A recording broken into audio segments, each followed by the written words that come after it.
Well, the Catholic Answers Conference 2024 has come to an end, sadly. It went by way too fast. But in this video, I'm going to recap some of the highlights of that event, some of the great people I've met, and some of the things that happened there that you won't see because it's kind of behind the scenes stuff. So you won't even see it after they release all of their talks next year before the next conference. And then I'm going to talk about also my favorite interview to come out of this conference, because one of the great things that Catholic Answers did for the creators at this conference was, I'm saying at this conference a lot, one of the great things they did for the creators was they allowed us to interview some of the Catholic Answers apologists. And one of those interviews was way better than probably any of the other interviews. I haven't seen all of them, but I can safely say it's better than the others, definitely better than mine. So I'm going to shout that out at the end or maybe towards the middle of this stream. So stick around for that because I want to make sure everybody watches that. I've shared it on my community tab and probably everywhere else as well, but I want to make sure I keep sharing it until it gets a million views at least. So stick around for all of that. Thank you everybody for tuning in. Make sure to drop in the chat where you're watching from, and we'll also do some Q&A stuff as well if you have any questions about how the conference went or any of the different apologists. They were very accessible, surprisingly, during this event. They hung out on the floor with people.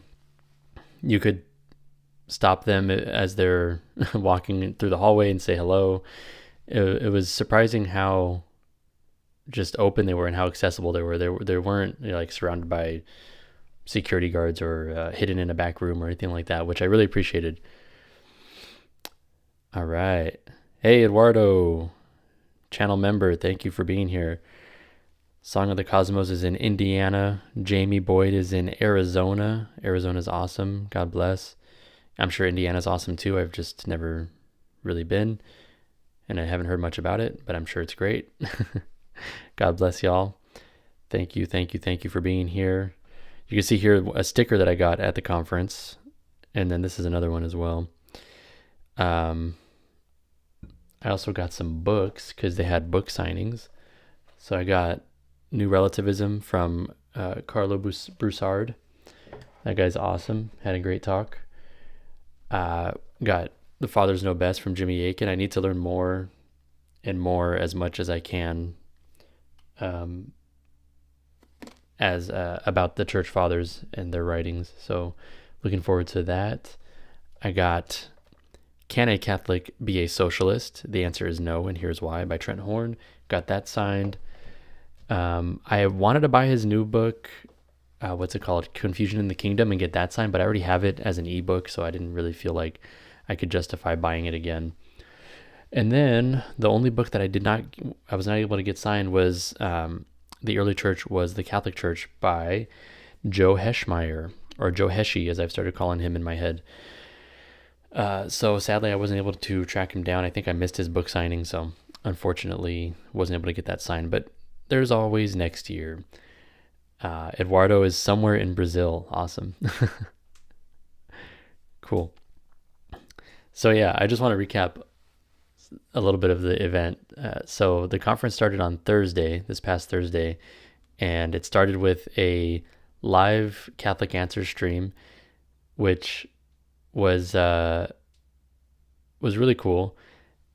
Joe Heschmeyer was walking around in some, I don't know, Middle Ages French colonial king outfit, which was, it caught eyes, definitely. You probably saw it on social media if you follow Catholic Answers or Joe Heschmeyer on Instagram. It was hilarious. Yeah, it was quite an outfit.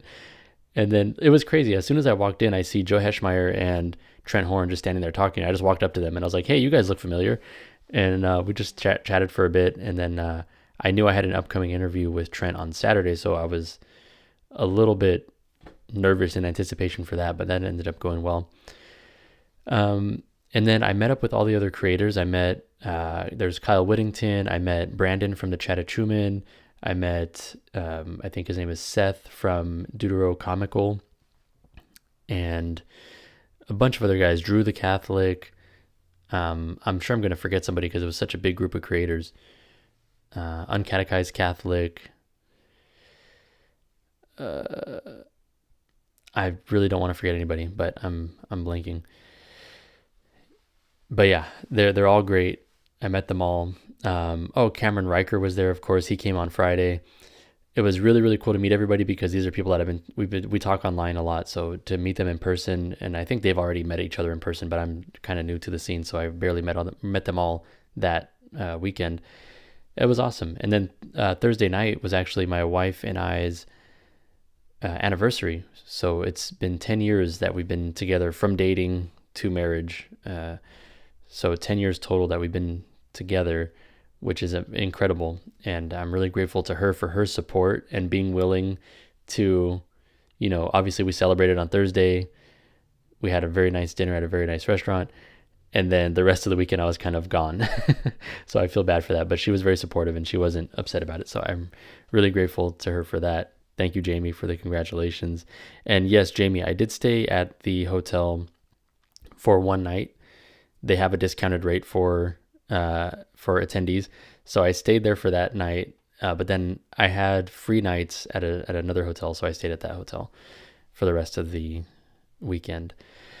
Brandon from the Chattahoochee, that's his name, right? Or is it Brian? Brian Breeden? It's something with a B. I'm pretty sure it's Brandon though. So don't correct me, deuterocomical. Anyways, as I was saying before I was really interrupted, so the interview with Trent Horn is going to come out probably this Friday for members only. They're going to get the full unedited interview, and then it'll be released in clips, in segments for non-members. So if you want to see the full interview, become a member, you'll see it early and you'll see the full thing, and there'll be no edits to it at all. But yeah, huge thanks to Catholic Answers for letting us do that, because that's incredible. I mean, imagine all of us little YouTubers being able to get people like Trent Horn, Jimmy Akin, Joe Heschmeyer. I know Cameron interviewed, I don't know if I'm allowed to say, but he interviewed somebody as well. And yeah, just these great people that, who are we to have access to an interview with them, but they made that possible. So really grateful for that. Go to Deuterocomical's channel right now. Leave this live stream and go to Deuterocomical's channel and subscribe, and then come back. And then after this live stream, go back and watch his interview. Because that interview with Trent Horn was brilliant. It was so well done. I'm going to put the link in the chat real quick, so give me a minute while I do that.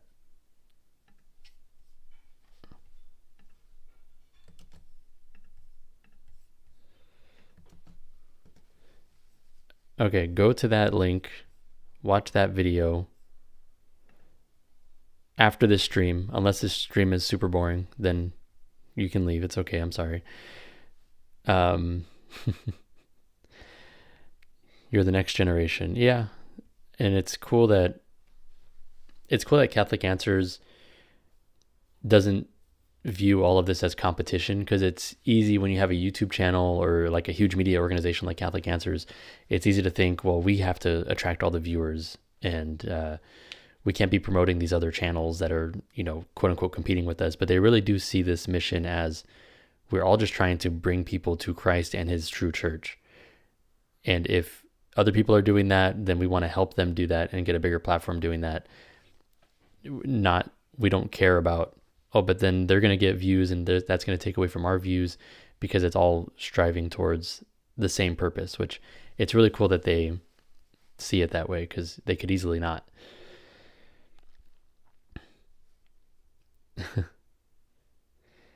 King says, when I heard about it, I thought the word conference meant it would be boring. Upon seeing you and Iron Inquisitor's YouTube community posts, I was happy to be wrong. Yeah, it was very not boring. This is my first one, so I don't know how the previous ones were, but people were saying that this was the best Catholic Answers conference there's ever been. And they're planning on doing even more as far as the content creator side of things next year, it sounds like. So for the next conference, I think it's just going to keep getting better and better. And yeah. And by the way, they're not telling me to make this live stream. They're not telling me to say nice things about the conference. It just was really, really fun. So this is all from a genuine place. It's not like they're paying me or anything. So they're not. But yeah, I met Iron Inquisitor, and it was my first time hearing of his channel, but upon checking it out, his channel is really good as well. So if you guys have time, check out Iron Inquisitor. He's big into fitness. He does a lot of shorts around apologetics, and I think it's good that somebody's focusing on the importance of fitness as well as theology, because a lot of times we can think of these things as disconnected. Trent and I talk about this in our interview as well, but we can think of these things as disconnected, but actually it's really important as a Catholic, especially, to take good care of your body and be strong and be healthy and make sure you live a good long life, God willing, because Catholicism recognizes that our bodies are not separate from our spirits. Like when people say, I was born in the wrong body, don't demonetize me, but that is just false. Like you cannot be born in the wrong body because you are your body. That's incoherent to say. That's like saying my car, I don't know, my car's engine was put in the wrong car. I don't know, because they're not separate entities. Like part of what makes your car is its engine, and part of what makes your car is its body. And in the same way, part of what makes us is our souls, and the other part is also our bodies. So it's, I forgot why I went. Oh, because the Iron Inquisitor, it's good that somebody's focusing on fitness. And as somebody who has been a little too lazy in the world of fitness lately, it's been inspiring me. Lately, I've been trying to focus more on it, but finding his channel has inspired me even more because the guy is in great shape. And he also seems very smart, so good for him. They should come to the East Coast. Yeah, there was some talk. I know the next year's Catholic Answers Conference is set to be in the same spot in La Jolla, San Diego area of California. But there was some talk behind the scenes, and this isn't made public yet, so there's no plans at all to do this yet. So it might not happen at all, but there was some talk that some people wanted it to be in either like Texas or on the East Coast, or, they wanted to move it out of California. Particularly some folks were not happy with it being in a hotel because it kind of limits the size that things can be and certain freedoms that you might have by doing it at a conference specific venue. But all in all, it's a great conference. It's a lot of fun. The hotel itself is very nice, so I can't really complain. As a Kentuckian, I agree. Yeah, I mean, I don't want it to be on the East Coast because then I have to fly and I got to pay for a plane ticket, and my wife probably wouldn't be able to go with me, so I miss her. And so selfishly, I wanted to stay in California, but I see the appeal of taking it somewhere else as well. But there's no plans yet to do that, so sorry, guys.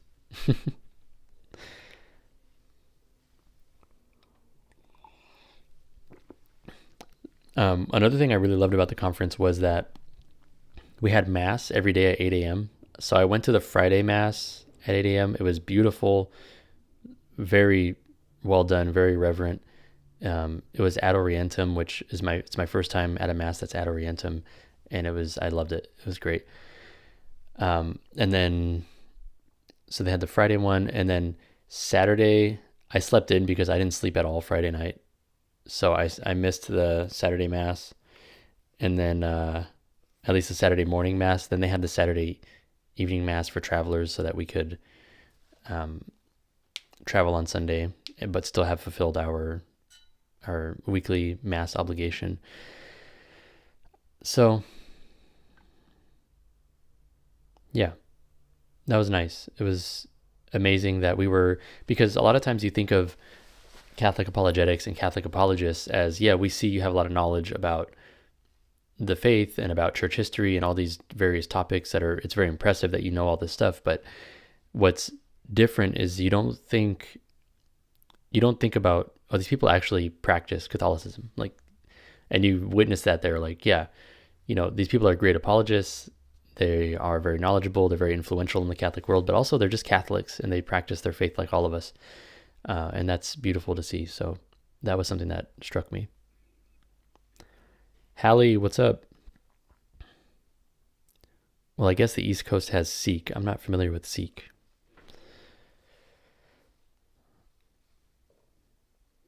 You have a wife? Congratulations. Why is that surprising? Yes, I have a wife. We've been married now for 3 years. And since the time we started dating till now, it's been 10 years. So, yeah. Thank you for the congratulations.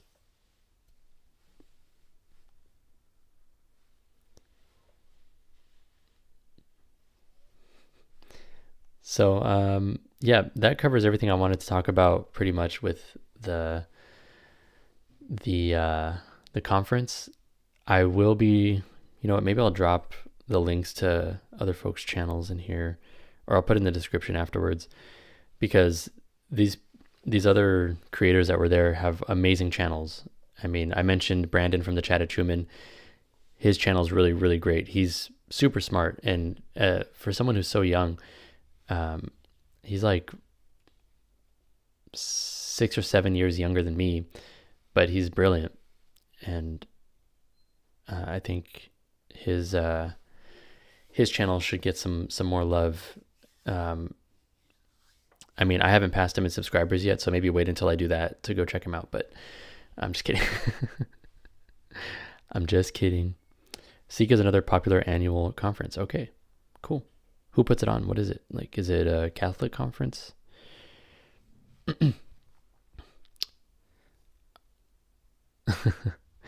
Another cool thing is, like, nobody really cares that we all have different subscriber counts or stuff like that. Like, we don't get hung up on that. So I appreciated that, because,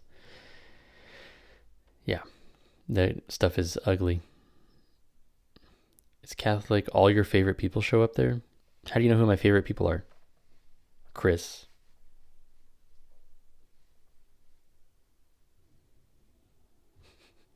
Just kidding. Yeah, I'm going to be trying to go to more conferences. Somebody who I bumped into there said that there's going to be a conference in my area. I haven't received any info about that yet, but I'll share it once I get it. But I do want to start going to more conferences. And then I know, like, Ruslan is having a conference early next year. He's not a Catholic, so do with that what you will. I believe Lila Rose is going to be there, though, so there will be at least a Catholic there. And then I'll be attending, but I doubt they're going to have me speak or anything, so I'll just be there hanging out. But yeah, conferences are fun, and you meet so many cool people there. Somebody mentioned, so I wasn't there, so no. Yeah, if Eduardo's not there, I'm not going. Sorry.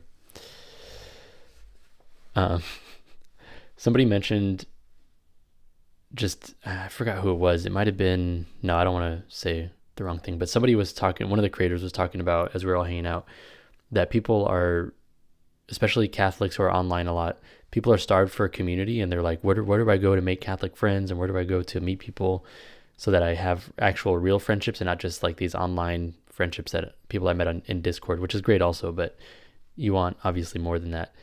And whoever it was, I can't remember, said, well, they should just go to conferences, because like we made a bunch of friends there.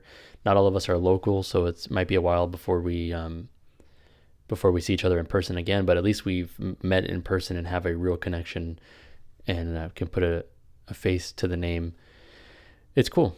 So yeah, I think if you're a Catholic who is starved for more Catholic community of people, especially your own age, because a lot of times if you only meet people in Mass, people have families, people are there with their kids and their wives, and not everyone's there to socialize. So it's hard to meet people your own age sometimes. But if you go to a conference, we're all just there to hang out and meet people. So do that.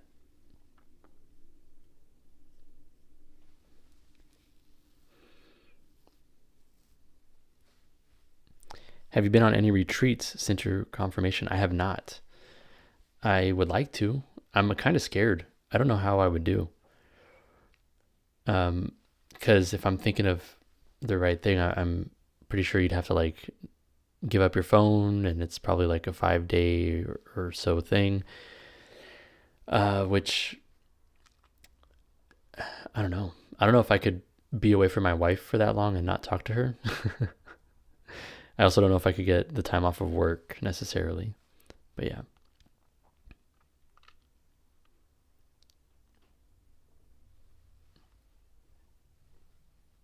Is your wife Catholic? This was a question I got a lot at the conference because my wife was not with me there. She was, we had some other friends in the area, so she was hanging out with them. They did all kinds of fun stuff. They went rock climbing and all kinds of stuff. So I missed out on that. But I also got to meet some of my favorite Catholic YouTubers. So who really wins? But anyways, people were asking me, is your wife Catholic? Why isn't she here? Where is she? My wife is not Catholic. Okay. We got married before I converted. So she's not Catholic. She's not Protestant. She's more of a deist. And we've had a lot of conversations about that. But ultimately, I've given up trying to be. I've given up treating her as like an apologetics project, you know. And that's actually proven to be pretty fruitful because since I've given up trying to convert her with every breath, she's actually become more and more warm to the faith. So she's come with me to Mass quite frequently. She's prayed the rosary with me very frequently. We prayed the rosary together last night. So she's not a Catholic. She's not seeking to be confirmed, but she is very warm to it, very supportive of it, which I'm grateful for. And she also supports, most importantly, raising our children Catholic. So very grateful for that, praying for her conversion, and I'm grateful that she already does a lot of Catholic things like praying the rosary every day and going with me to Mass. So that's awesome. You can do a weekend, Friday afternoon to Saturday for a retreat, and I think they let you check in with your loved ones. That is cool, and that would be probably pretty healthy for me. I just, I mean, it's one of those things where you know it would be good for you, but you also know it'd be hard, and so it makes you not want to do it. But every time I recognize that is the case, I'm like, I have to do it then. Love your channel, by the way. I started inquiring a year ago. Your videos have helped me a ton. Oh, thank you so much. That means a lot. What does the necklace of Mary you have on symbolize? So this necklace, somebody gave it to me at the conference. He was just walking around handing these necklaces out. And I was like, oh, that's really nice. So this says, "O Mary, conceived without sin, pray for us who have recourse to thee." So it just literally has a prayer to Mary on it. And then this other one is a St. Joseph medal. It says, "St. Joseph, pray for us. He is my confirmation saint." So yeah. I mean, you can make your own kind of retreat as well, a do-it-yourself at home or even at adoration. I mean, that's true, but I think with those kinds of things, it's easy to cut yourself slack and be like, well, you know, I did say that I would have a check-in time so I could like use my phone for 10 minutes or whatever it is. So, you know, but I'm having this conversation with somebody and it's really important that I finish this conversation. So I'm going to, I'll extend it to 30 minutes, not a big deal.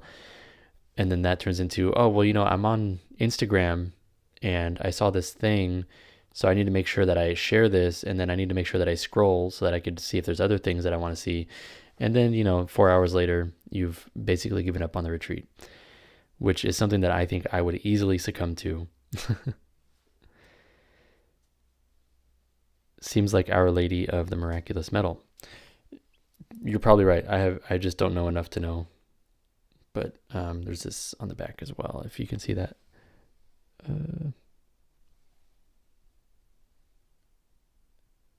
That's kind of visible. What are the major and minors to consider when joining a parish? Ooh, you're trying to get me in trouble. Okay. Well, I'll just tell you what I did. I'll tell you my process, because I have parishes closer to me that I decided not to go to.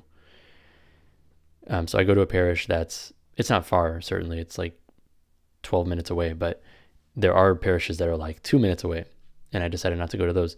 And it's not because there's anything wrong with them, because, all of us prefer different things in a parish. What was important for me was that the Mass was reverent. It didn't have to be a Latin Mass. It's not a Latin Mass, but I wanted it to be reverent. I wanted it to be beautiful. And I just found that the parish that I'm going to, that I decided on, just has a more beautiful Mass to me.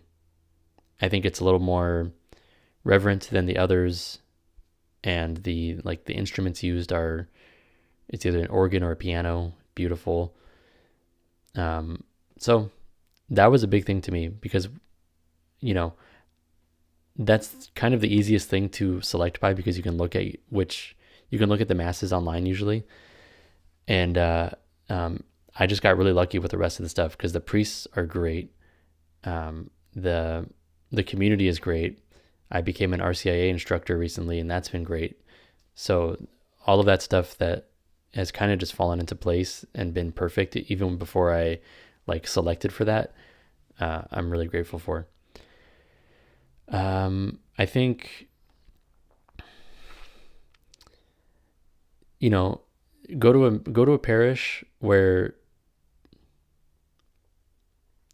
because what I worried about for myself, I'm trying to word this carefully. What I worried about for myself was, I'm going to go to I don't want to go to a parish where I don't love the Mass, and then that's going to make me less enthusiastic about going to Mass, and then I'm going to use that as an excuse to miss a Sunday or something like that. So I'd rather go to a parish that's a little bit further, that has a beautiful Mass that I'm excited to go to, that has a great community, so that I'm never in a position where I'm like, yeah, I guess I'll go and sit through this so that I can fulfill my obligation. I want to be excited to go, and I am every Sunday. So yeah. I don't know if that answers your question completely, but let me know if there's any follow-ups. But then, because I've gotten pushback on that, where people are like, no, you should go to the parish that's closest to you, so that you can be a voice in, if you see problems in that parish, you can help fix that, rather than leaving that parish and just not providing any feedback to it, which I understand as well. And maybe I'm wrong. That's totally a possibility.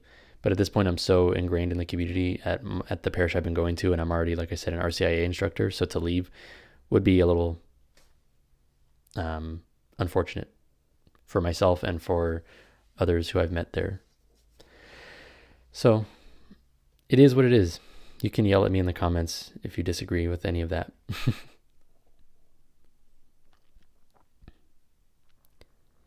Thoughts on Steve Lawson's fall? What are you going to do? I don't want to pile on. I don't really feel that I don't think that it's beneficial to myself or to anybody listening or to Steve himself for me to say, you're terrible, how could you do that? Because, a more honest approach or reaction is that, yeah, we're all very weak, and that could happen to anybody. I forgot what the origin of this quote is, but it's one that I say to myself a lot: but for the grace of God, there go I. So pray for Steve. Pray for Steve Lawson. He's a Protestant pastor who was basically forced out of a church, and I believe he was the dean of some kind of a seminary, because he had an inappropriate relationship with a woman. The details of the relationship haven't been, explained. Trent Horn talks about it in his latest video. I think it's his latest video, and he does a really good breakdown of it. And Trent says in that video as well, we don't know the nature of the relationship, so it doesn't help to assume that there was a sexual component to the relationship or something like that. But because there have been other cases where pastors have stepped down from a position for having an inappropriate relationship that wasn't romantic and wasn't sexual, but it was imprudent, that they were getting as close as they were, and there was it could have resulted in something like that happening, but it didn't. But still, they stepped down for just because it was the wisest thing to do. Babysitting for each other, always helping each other when in need, etc. Oh, sorry, I read your second comment first. I think the point of going to the parish closest to you is that historically parishioners were very much like a family, similar to how other religions interact with each other. Babysitting for each other, always helping each other when in need, etc. That's true, and that makes a lot of sense. And it is the case that pretty much all of the folks that I've met at my parish live in the city where that parish is, and I live in a city that's a little, like a couple cities away. It's not far, like I said, but it's far enough that I haven't met anybody from my city at that parish. So I understand that. That makes sense. Corpse Parfait, one of the most interesting usernames that I've seen. So congrats on that. Congratulations on becoming an RCIA instructor. We are in need of many catechists, especially for children.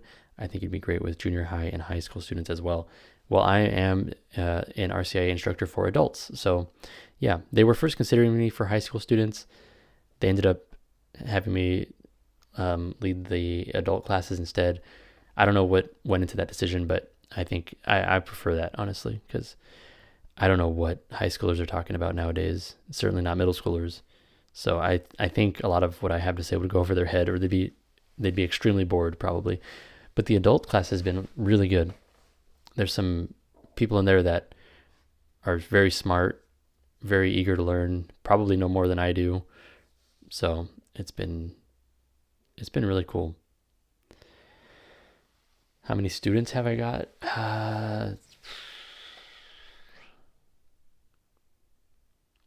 think like 8, 10, something like that.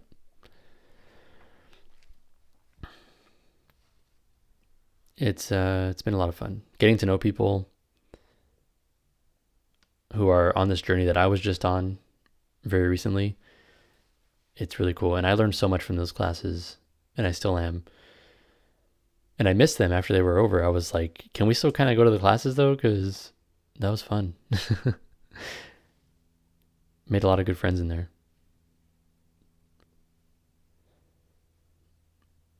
Pine Sap's disciple. What is with your name, bro? Thank you for the support. What's up with this with Sarah? I'm a huge fan. Been here since your first 1K. That's crazy. Can you believe that? That was only like 3 months ago, or like 3.5 months ago, that we were at 1K subscribers. Here we are. We made it. How's the best way to explain your conversion to Catholicism to those that are ignorant to what the church actually teaches, friends, family, etc.? I mean, there's no right way. It's specific to you. For me, it was what really led to me converting to Catholicism was learning more about church history. Because at my church, at my non-denominational church at the time, there was a big push towards, and I think there still is in non-denominationalism, towards, how did the original church practice their faith? And we should try to emulate that.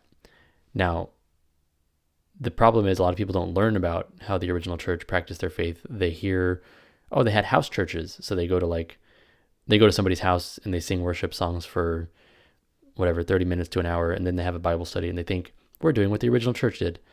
But the reality is the original church believed that baptism was necessary for salvation. They believed that the Eucharist was the true body and blood of Christ, and for receiving the Eucharist, among a bajillion other things, baptism for babies. I'm trying to think of others. The very early church we have in the 3rd century, prayers to Mary. So they believed in prayers to the saints. And churches now, non-denominational churches now it's good that they value what the original church was practicing, but they don't actually know what the original church was practicing and believing. So the way that I explain it is, the original Christians had the most pure form of Christianity, which is good, and we should strive to be like them and practice and believe like them. So how do they practice and believe? Well, it looks a lot like the Catholic Church. So that's kind of where I go with that. So there's a mutual value there. That's a blessing. I hope they all make it to confirmation. Glory to Jesus Christ.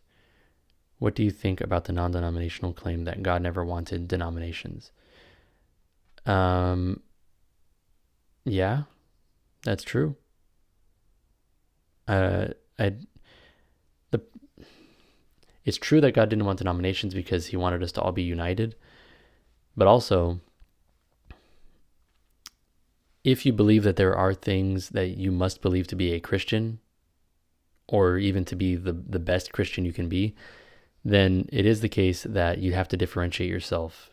Because if one non-denominational church believes that Jesus became God at a later point after his birth or something like that, first of all, they're not Christians, but also you wouldn't know that by just seeing non-denominational on their sign or whatever.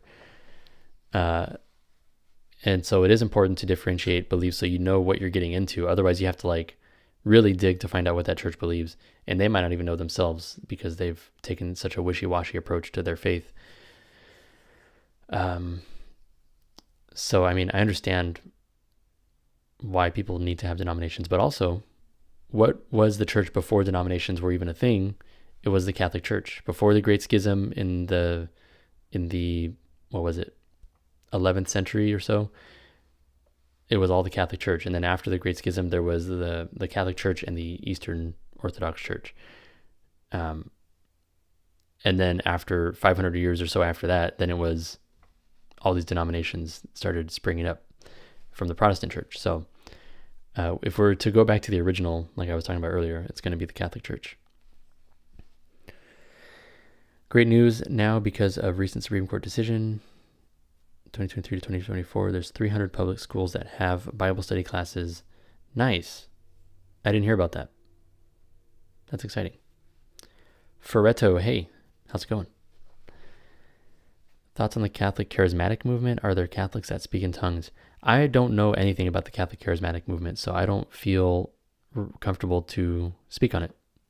And I don't know if they have any Catholics that speak in tongues.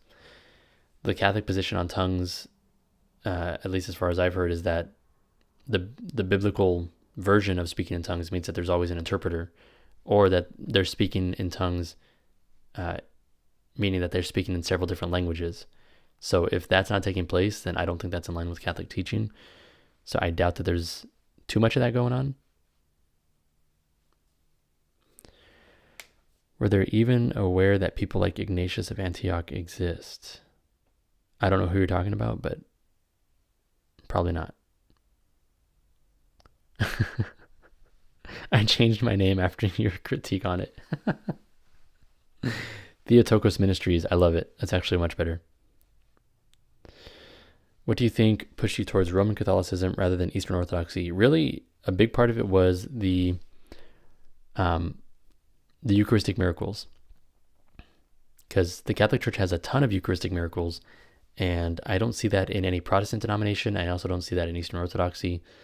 So that leads me to believe that, you know, while the Catholics and the Eastern Orthodox agree that the Eucharist is the true body and blood of Christ, that he is truly present, maybe there's some minor disagreements there, I'm not sure.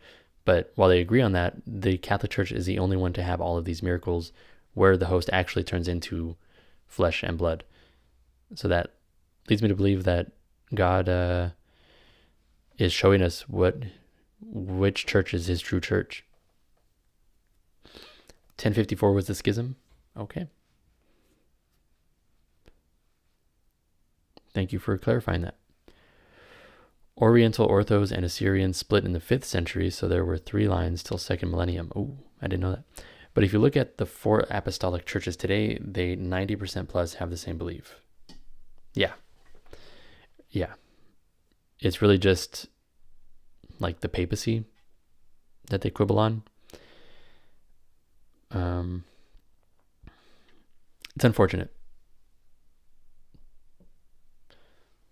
But yeah, I don't know. For some reason, Orthodoxy never, ever appealed to me. Not that it's beautiful, and I love their artwork, and even their churches look amazing. I haven't seen video or attended any of their liturgical, like their divine liturgies, but it's a beautiful tradition, obviously. But it never struck me that was like one of my possible routes when I was looking into historic Christianity, because I did go to Lutheranism for 2 years, so it's not as though I didn't research different ancient forms of the faith, but Not that Lutheranism is ancient, obviously, as much as it wants to say it is. But yeah, I don't know. Orthodoxy just never appealed to me. Have you ever watched someone like Jay Dyer, Orthodox Kyle, etc.? No, I haven't. I don't know what it is. It's just not an interesting area to me. Like I don't really have a desire to like look into it.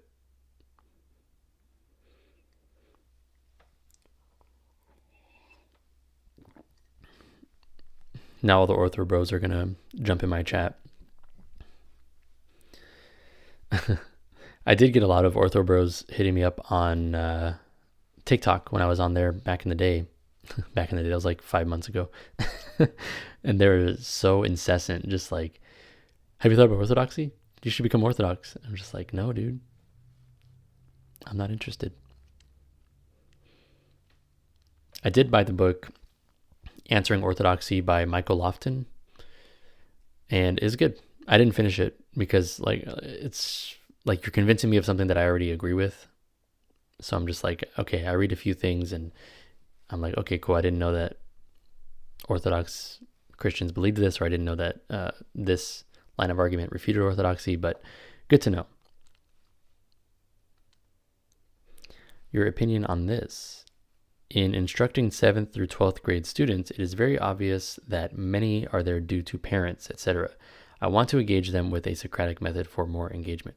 Yes, that is so important. I have so many friends who are Catholics, who were raised in the faith, even went to, got confirmed, went through these processes, but have no idea why they believe anything. So something happened in there where they either tuned things out, and it's not as though they weren't attending the catechism classes because they had to attend. I think like a couple of friends in particular that went to the same parish, if they missed a single class, they would have to delay their confirmation or whatever that rite is called for younger people that grow up in the faith. So they attended every single RCIA class, or not RCIA, catechism class. I only think in terms of RCIA because that's what I went through. But they still don't know, like they don't know what confession is really. They don't really know what's going on during the Mass. And now they've fallen away from the faith, obviously, because they have no idea why they believed it in the first place or what it even is. So it's really important to engage these younger people and make sure that they understand why they're there, rather than just being like, well, my mom made me come here, so I'm just going to, stick it out until I can not have to do this anymore. How to do that is a good question. I'm not entirely sure. I think asking them questions, like you said, with the Socratic method is really important because it puts it in terms of, okay, why are you here? Well, because my mom made me. Okay, well, like, what do you want to get out of this? Since you have to be here because your mom's making you, then what is a way that you can learn something from this that you would actually enjoy? And just trying to put things in terms of why they believe in this faith rather than, your parents made you come here. That's something that a lot of cradle Catholics have talked about as their kind of reversion experience, is like, I grew up in the faith. I believed it because I was told this was true from my childhood. But there was a time when I came to believe this for myself rather than believe it because I was raised in it. And so if you could facilitate that experience earlier on so that they don't have to have a falling away season of their life, that would be great. How to best do that? I'm not the person to ask. I never pondered Orthodoxy either till I started watching their arguments, like with Jay Dyer. His big argument is that the papacy contradicts itself, which is why he is Orthodox over Catholic. For example, as late as 1928, Mortalium Animus of Pius XI stated that to even have interreligious ceremonies with other Christian groups is a surrendering of the gospel and apostasy. I guess no, because there's different things. So some of the things that are, I'd have to read that document. Mortalium Animus. Let me look that up.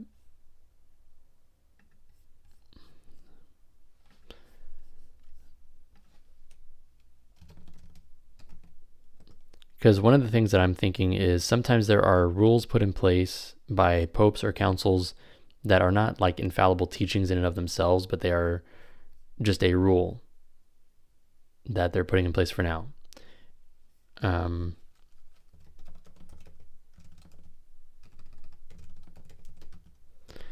So if that's the case, that at the time they thought it's not productive to engage in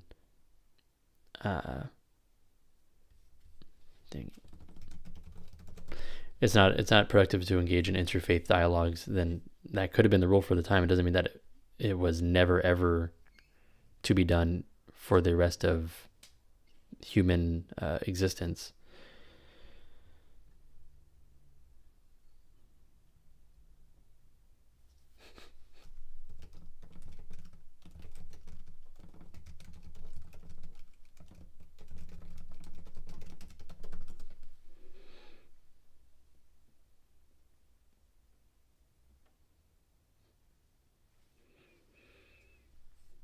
I can't find that document.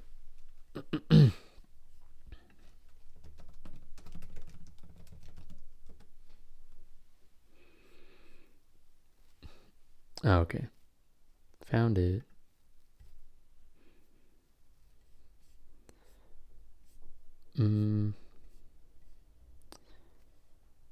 It's actually not that long, but it's going to take me some time to read it, so I'd have to check it out.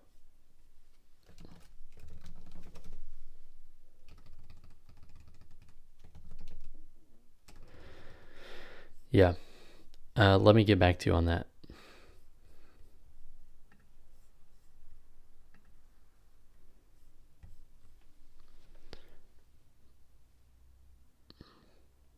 Mortalium animus. I was spelling it wrong. That's why I couldn't find it.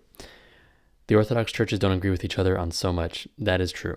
That is true. And that is another huge strike against that being like the one true church. Because it's like, okay, the Orthodox church is the fullest expression of the Christian faith. Okay, but which Orthodox church? Because they don't agree on everything. And they don't necessarily even agree on things that are pretty core, while the Catholic Church at least has, dogmatic declarations that you must agree on to be a Catholic. So that every Catholic parish you go to, there might there might be a priest or something that personally believes some nonsense, but that is exceedingly rare, and it's becoming more and more rare. But either way, they are bound to preach and publicly teach the correct teachings of the church. Whereas a few decades later, Vatican II, the affirmation of the ecumenist movement as a movement of the Holy Spirit and a good thing now. Yeah, I haven't read the other document you're talking about, but it is the case that a lot of the things that the Catholic Church declares as like, we are not going to do, like the priests not being married is a good example. That's not something that they're not saying it is a dogmatic truth that priests should never ever get married. Any priest who is married is anathema or something, because there are priests in the Eastern Rite who do get married, and Anglican priests who convert and still want to be priests, they are allowed to remain married. So it sounds like it's one of those things where it's not that they were making a eternal declaration of truth, but they were having a discussion on a practical rule for the moment. He isn't really smart. Okay. Oh, he really isn't smart. Wow. Check out Scholastic Answers. I will do that.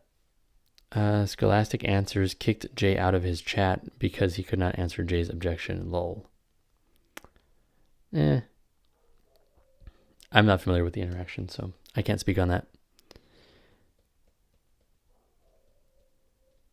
Weren't Greeks and Russians unwilling to see each other as saved for a while?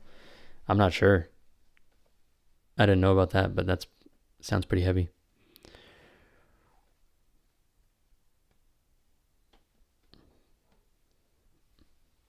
Why did Christian Wagner kick him out when Jay said the objection and all Wagner could say is, that's stupid? There's a lot of objections that I could imagine getting in my chat and just being like, I'm not going to talk about that because that's a stupid objection. I'm not going to waste time. So, I don't know. But also, just because some guy on YouTube couldn't answer someone's objection doesn't mean that his entire faith is wrong. It just means maybe he's not the most equipped to defend it, or at least to refute that one objection.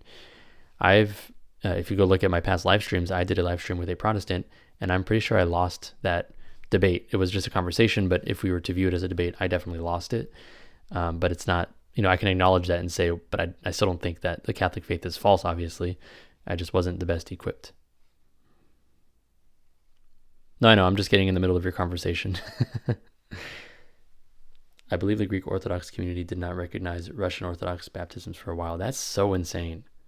That is so insane. That's horrible. Even the Catholic Church accepts baptisms of other like Protestant denominations and things like that.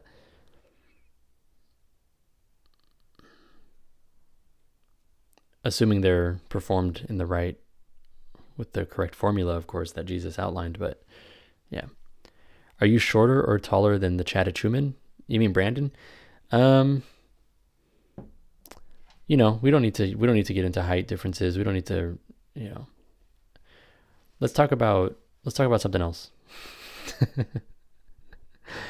I am significantly shorter than the catechumen. This is true. Brandon.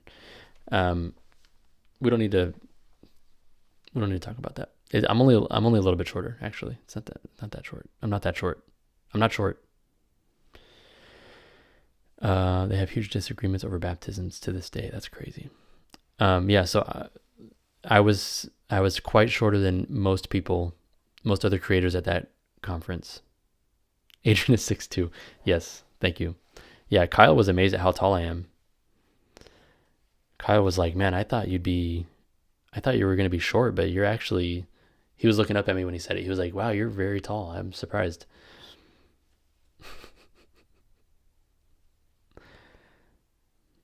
100% accurate story, relayed entirely faithfully.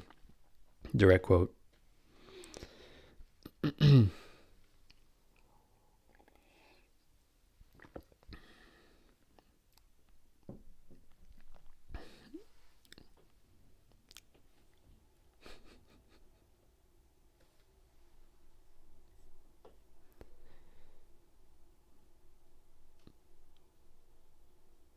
Jay lost and continues to spread misinformation. Cope. All right, guys, just chill out.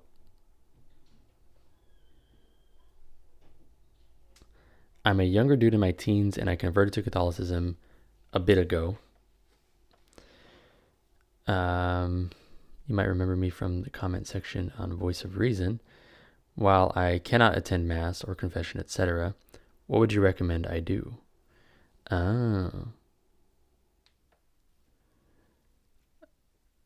Why can't you attend Mass or confession? Is this like what is the barrier there?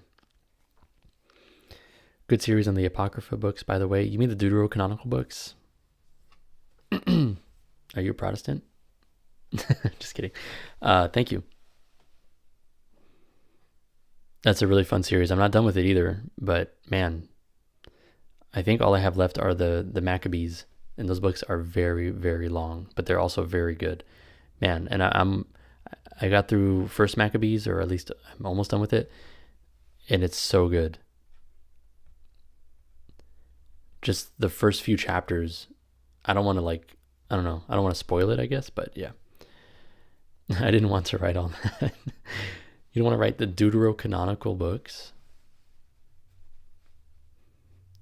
How are you going to watch the YouTube channel Deuterocomical if you're not willing to type that?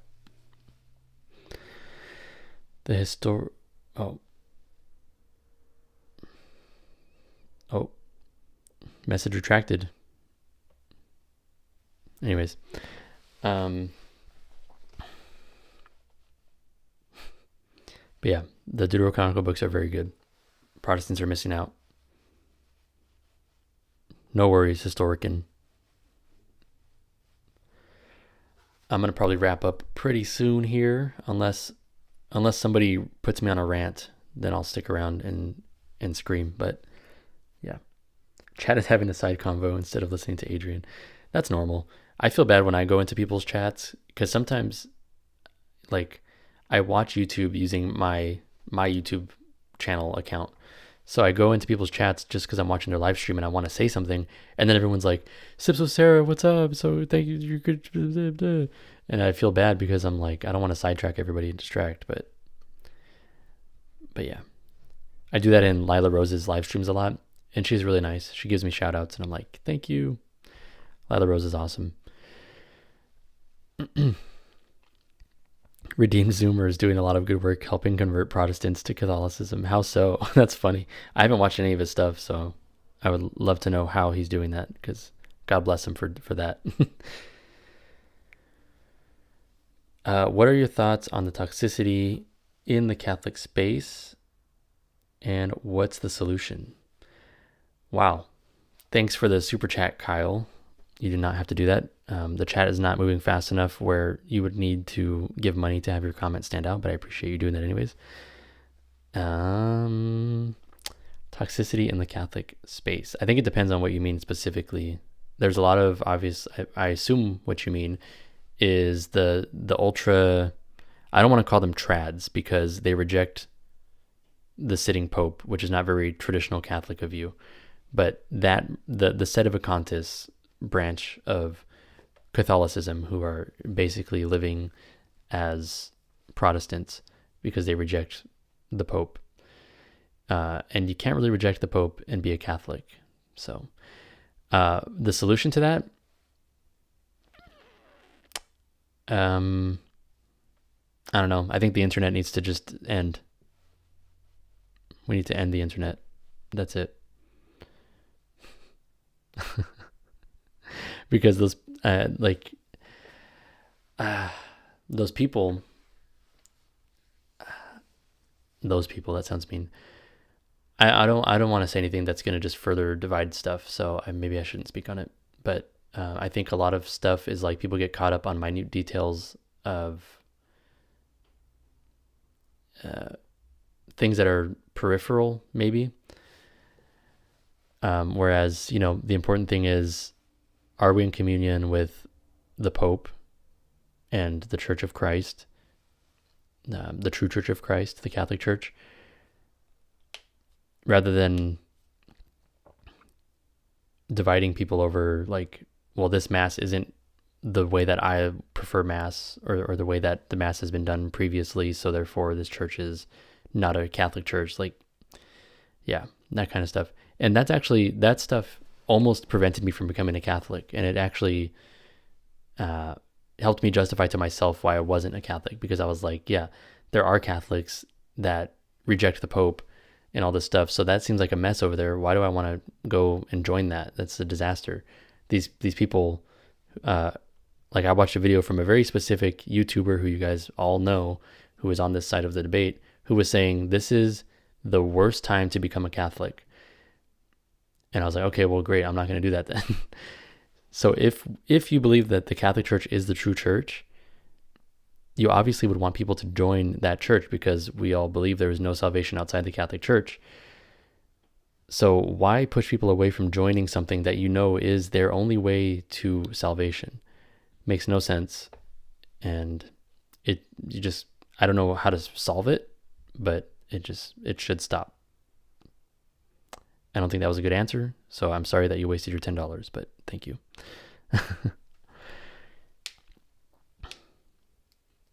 What was covered at the conference that you liked especially? Kimberly Hahn gave a really good talk. I'm not going to do it justice here, but it was very, very well done, and she gave very particular, specific advice for how to evangelize to people in your life. It's really easy for those types of conversations and those talks to devolve into platitudes and live in such a way that other people wonder what's so different about you because you're so happy all the time or something.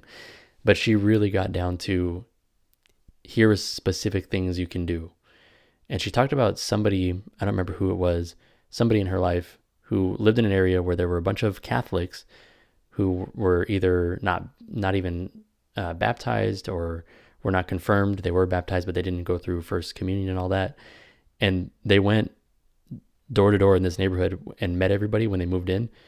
And they like invited everybody to go to church with them. And one by one, they all started getting baptized, confirmed, all kinds of great things. So it was just really good, specific advice on how to evangelize to those in your life. That a lot of talks like that, like I said, just don't really give you specific advice like that. So I really appreciated her talk. Her talk was my favorite talk, and I didn't expect that because that was my first time hearing her speak. So,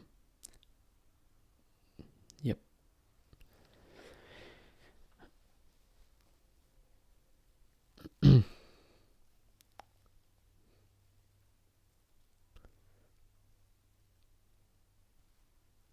Yes, we can and should do better with things regarding reverence, but there's always that danger of purity spiraling into the abyss. Yes.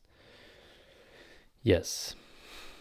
And I see this a lot with new Catholics as well. I mean, I was like this too, in some ways, where it's like, oh, I don't know, I genuflect more during the mass, or like I bow more during the mass or whatever, and therefore I'm a better Catholic. And I think we really need to be gracious with people, especially newer Catholics, because it's just great that they're there. Like a newer Catholic who maybe doesn't do the sign of the cross at the right time, or does it at different times, or doesn't, kneel before sitting down in the pew, or, these things like that. You can instruct them on that, but don't make them feel bad about it, because it's just great that they're there. And we're all making progress and becoming better and better Catholics, hopefully, as we go on. But yeah, we shouldn't, what's that saying? Don't let the perfect be the enemy of the good. That's definitely important to remember. Let's get hyped about the Eric Ibarra and Ubi Petrus debate. Who are those people and what are they debating? Then I'll be hyped. St. Augustine would say, we don't love that which we don't know. So in my opinion, in the end, people can only be convinced they need to know Jesus and the church by themselves. Yeah, but we can also influence that. Like, it needs to come from themselves, obviously, but we cannot live without being influenced by other things. So if we can influence people in the direction of towards Jesus and his church, then we should do that.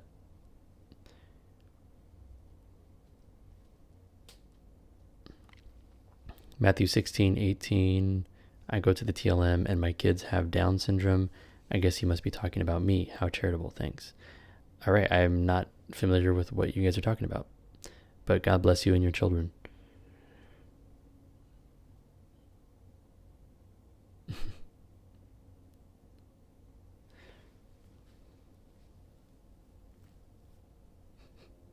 Have you read Rome Sweet Home that she wrote with Scott? It's a great book. I did read it when I was a Protestant, and I think I was just coming at it with not a good mindset. A friend of mine who was and is a Catholic gave me the book, and I read it. I think I was reading it with like a very standoffish kind of approach, where I was like, how can I poke holes in this more so than how do I learn from it? So it didn't convince me to become Catholic at that time, but a lot of those same arguments in that book convinced me later on. So it really, like Eduardo is certainly correct when he says, like, it has to come from within. You have to desire to convert. So yeah, and that's true of me when I converted to Protestant Christianity as well, because I was an atheist before. I heard the same arguments and thought they were stupid and rejected them. And then when I came to a point where I realized, if there is no God, life has no purpose, and I might as well just not be here, then I was willing to hear arguments objectively and not,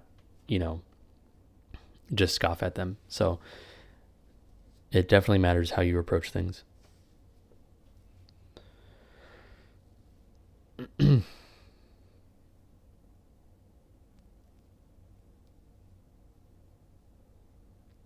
Greetings from Norway, Lutheran, Protestant, going through catechism. Nice, 31 years of age, better now than ever. God bless.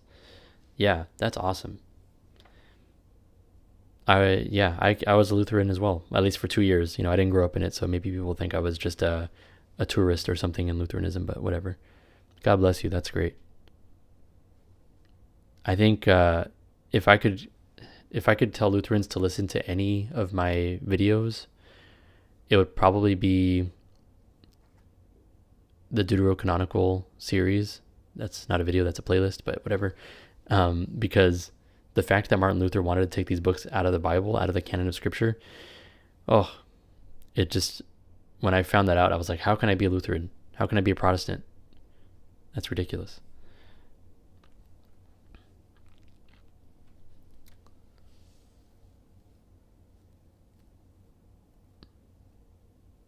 Eric and Ubi are debating the papacy. Eric is the leading papacy apologist, and Ubi is one of the leading Orthodox apologists. It's going to be wild. All right. And then I'll keep an eye out for that, definitely.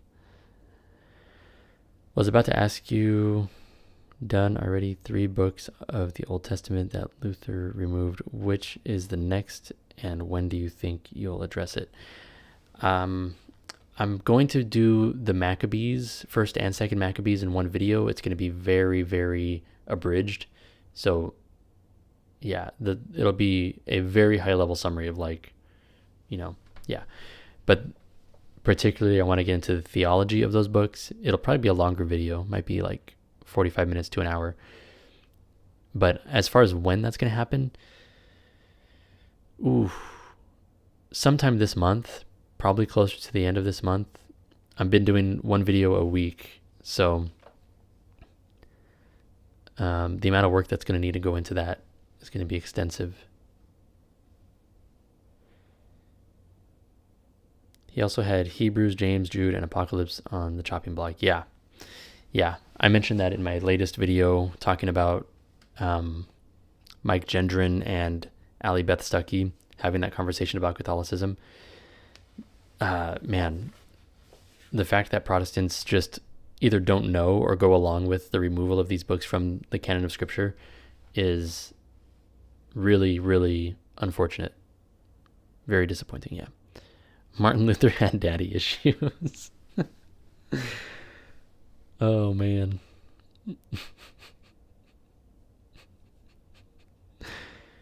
That's funny.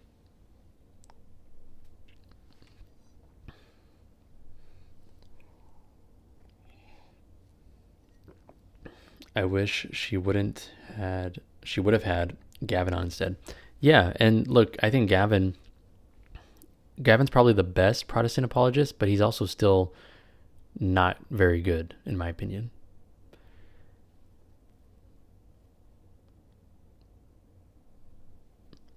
Martin Luther had very anti-Semitic comments. No, yes. Yes, he did. And when I was Lutheran, the way that we got around that was we just said, well, he's not our Pope. We don't have to accept everything he says. So we don't have to agree like that James should have been removed or that Revelation should have been removed or all of these unfortunate comments he made about a certain ethnicity. But we do think he was right on some things like the 5 solas and stuff. So yeah. Eduardo, God bless you. Thank you for being here. Cheers, man. Eduardo's a member, which means he's a better person than everybody else. I'm just kidding. But I'm not kidding. And it also means that he's going to get to see my interview with Trent Horn earlier and in its fullest form than anybody else. So I'm going to release my full unedited interview with Trent Horn probably by the end of this week for members. And then non-members, the people who are not as good as Eduardo and the other members, all of those people will not get to see the full interview, but they will see clips of it in the following weeks. Small point, but just interesting. A certain person in world history had IBS. Luther had constipation. Interesting. I don't know how you can confirm that that's true of somebody that lived like 500 years ago, but I will take your word for that.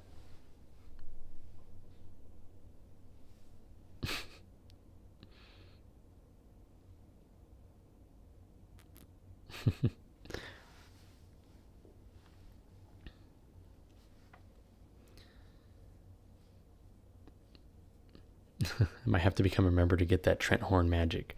Yeah, a lot of us creators interviewed Trent Horn at the conference, so, there's others out there that you can get to, but are they as good as mine? I don't know. Deuterochronicles certainly is the best. What I really enjoyed about my interview was I asked Trent Horn questions from my grandparents, my Protestant grandparents, who I've talked about on the channel before, who are very anti-Catholic, and they gave me 3 questions that they want me to ask Trent Horn, and he answered them very well as expected. So I'm going to show that to them, and certainly they'll convert after they see this video. So yeah. What books do you recommend for those inquiring Catholicism? It depends where you're coming from. If you're a Protestant coming to Catholicism or interested in Catholicism, which is very common, I would definitely recommend Trent Horn's book, Why We're Catholic. And if you're an atheist as well, but particularly if you're a Protestant, because he goes into the Marian dogmas, he goes into purgatory, confession, all of these topics that Protestants really attack Catholicism on, and he gives just a brief defense. I think each defense is like 1 or 2 pages. So it's I have it up here. Why We're Catholic by Trent Horn. It's very well done, and it's not like super dense, so it's not intimidating to read. But he does have why we belong to the Catholic Church, why we have a pope, why we have priests, why we go to mass, why we baptize babies. It even addresses the historical scandals of the church, why we believe in purgatory, why we pray to the saints, why we honor Mary, all of this stuff. So let me see how long, why we honor Mary, what is that? How long is that section? They're generally very brief. And then it has different titles: the Mother of God, why would we call her that? Ever Virgin, bada bing, bada boom. This one chapter on Mary is like 4 pages, 4 or 5 pages. So it's very readable, very consumer friendly. So I recommend that. I haven't read these books yet, but like I got Why the Early Church Was the Catholic Church by Joe Heschmeyer. And then Jimmy Akin's The Fathers Know Best is probably going to be very helpful. A little bit more dense, a little bigger. But I think that kind of stuff would be helpful for Protestants if they're willing to read more.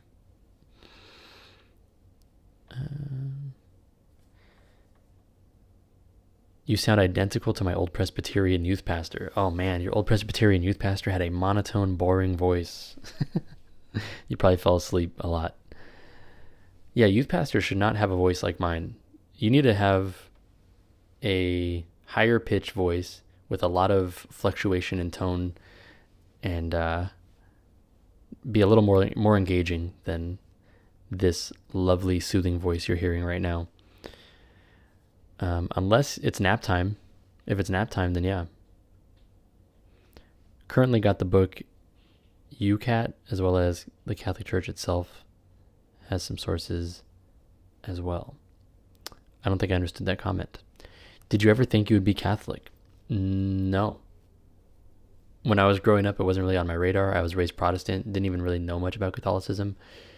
And then when I reverted back to Christianity as a Protestant Christian, I only really heard about Catholicism from what my pastor told us about Catholicism, so it wasn't very accurate, obviously.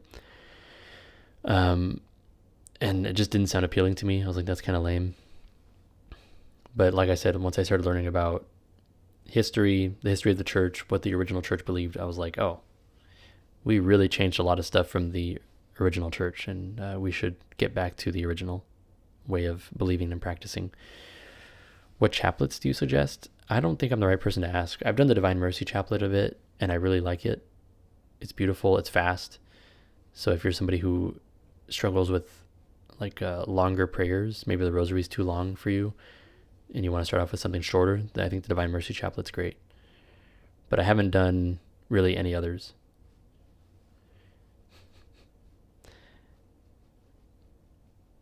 Yeah, new video just dropped. I'm not really interested in engaging that side of Christianity.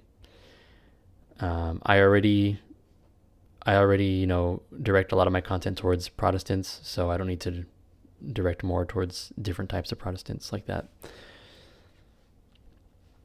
Donald Trump just dropped the St. Michael prayer. I know.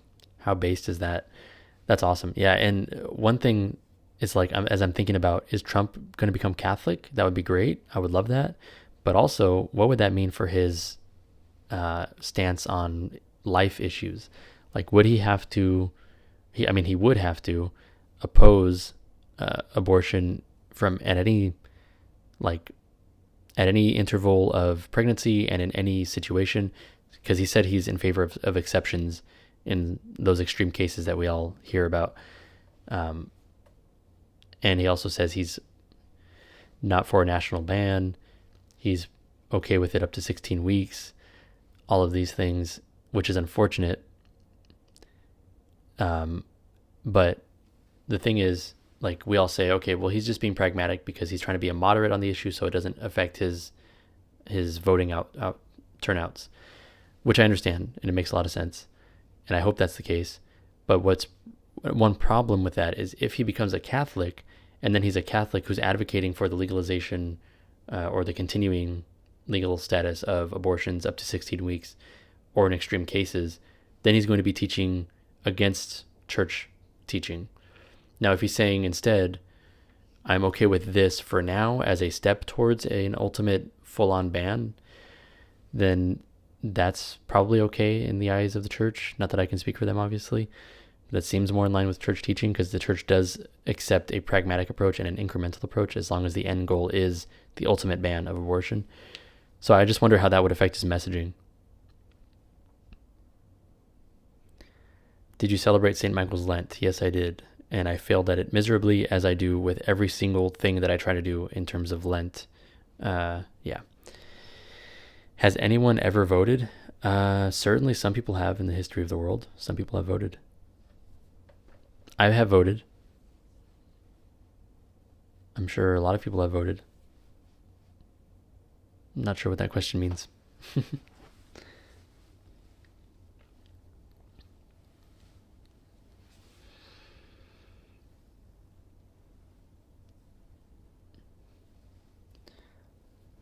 I'm going to go ahead and wrap up because I would like to go eat. I didn't have lunch yet.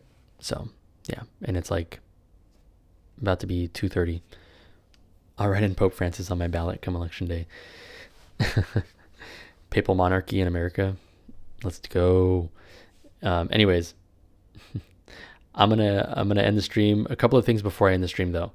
Like I said, members will see the full unedited Trent Horn interview that I did this past weekend. They will see it first. They will see the full thing. Nobody else will see the full thing except for members. So make sure to become a member if you want to see that. Second thing, members got a lot of behind the scenes pictures and posts, and I even did a live stream kind of talking about how things were going during the conference. I'm going to be attending more conferences in the future, like the Bless God conference put on by Ruslan and Bless God Studios.